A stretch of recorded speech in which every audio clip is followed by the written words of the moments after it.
You know, it can be difficult for us adults who grew up without or limited social media to get why it's important to young people. But we need to understand the unique pressures and challenges that kids face because of social media. And my next guest is here to help. His new book, Social Media Safety: What Parents and Teens Need to Know, offers practical guidance for navigating the complexities of the digital age. Joe Barnes is also an associate clinical professor from Seattle University. Thank you for being on the show. My pleasure. This is perfect timing because, you know, kids are going back to school today, tomorrow, and they've been on their phones and their iPads for 8 hours a day. Absolutely. In some cases, in our case. But I wanted to know, what made you interested in writing about social media? Well, I'll answer the question. I'll open up with, I think this has been the best device ever created and the worst. Yes. It gives us accessibility, but it gives kids addiction. Yeah. I have 3 grown kids and 7 grandkids. Oh my goodness. And I've been watching them from the earliest ages, Right. addicted to their phones. My students, I ban phones in the class, but the moment class is over, what do? They grab pick their this phone. up, and when I'm in the lobby talking to students, they're all on their phones. It shocks me that there was a day I could go throughout the world without looking at my phone. And now I have to. I mean, because I was born in that age where, like, we barely had a flip phone. But now, you, as a clinical professor at Seattle University, you're observing all different things, especially from your students about social media use. What have you learned?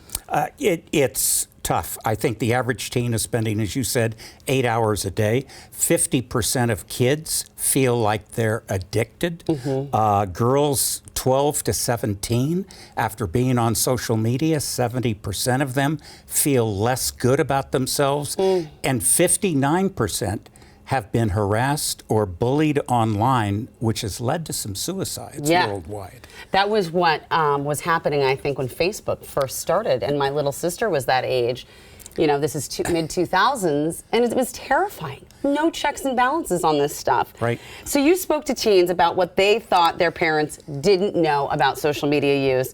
And some of their responses are pretty eye-opening, and we're going to share them with you right now. So let's take a look at them. And feel free to interject with any insight you have. Absolutely. First one, I'm too young, so I fake my age. This is from a 14-year-old girl. I met with some kids. Some of these quotes are from an educator who posted them publicly on Facebook. And I met with groups of teens over the summer and late spring at coffee shops saying, tell me, I'm writing this book. I'm not going to identify you. And the quotes, as you said, are eye-opening. They are, because you have to be certain ages to join these platforms, so they just lie because they don't actually ask for photo ID.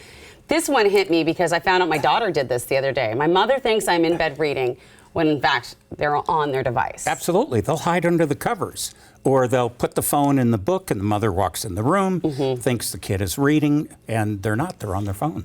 My parents think I only use Instagram to chat with friends, but they don't know I have a second account where I share stuff I don't want them to see. Yikes! These are scary quotes, and these are real quotes that parents need to really know. They think I'm just watching funny videos, but I'm actually in group chats all night with people they don't know. There are some kids who told me they're up till 1, 2 a.m. on their phones. My mom doesn't know I've been bullied online for months because I'm too scared to tell her. Right. 60% have been bullied or harassed. And they're afraid to tell their parents why they're going to take away their device? Absolutely.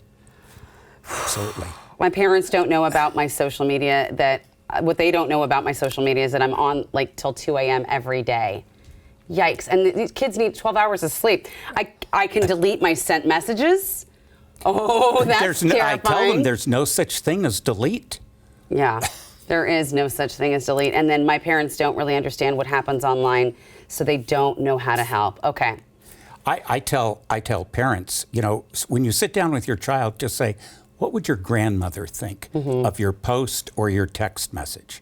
Kind of use that as the gatekeeper. Yeah. So what can we do? Because I'm terrified now. I think every parent should be fully aware. I think that on my website, I have like several free tip sheets. Okay. That downloadable, they're great talking points with kids.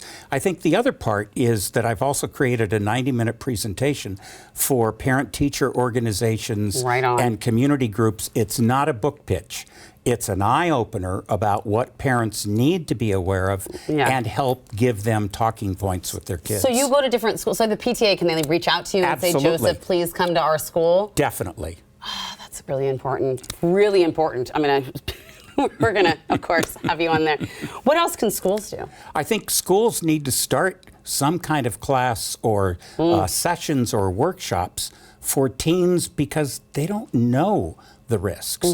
They don't know that what they post, by the way, can come back to haunt them later when they go to apply for a job. Yeah. Recognizing, again, there's no such thing as delete, but for their own health. Yeah. You know, sleep, everything they need. Don't hurt the academics because they're on it too much or till 2 a.m. Do you think, so you would agree with schools locking up phones? I do, Yeah. absolutely. I just found out that the students at our schools are going to have to put everything in the locker, which I don't know.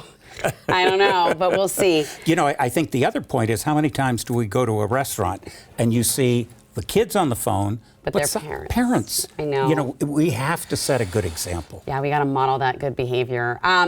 So I have actually been very, very honest with my children about some of the dangers online. I tell my daughter all the time, someone can say they're 16, but they might be an old guy sitting in his basement creepily trying to talk to you. Like I, as a journalist, have been, you know, seen a lot of this stuff turn bad. Some of the students told me that they have been contacted by people that made them very uncomfortable. So how do you teach them to be skeptical without scaring them? I think just with awareness sessions. And I don't think it's a one-off. I Yeah. think periodically sit down with your kids. Yeah. Talk to them, you know, what you don't have to look at every post, but how's it going? What can I do to help you? Yeah. Remind them of the risks and be open enough where they feel comfortable if they have been contacted by somebody that made them feel uncomfortable, that they'll share that with you. Yeah. How can people find you or the book to have you come in and talk to the classes or The book is on Amazon. Okay. And my email address is joe@digital3000.net. joe@digital3000.net. Okay, we'll have that on the website too. Thank you so much, Joe. This has been so eye-opening talking to you. Thank you for doing the work, the investigative work with these kids to find out what's really going on because it is so vital that We're we know. all in this together. And it's a whole new universe. Right. Oh my goodness. Thank you. Thank you.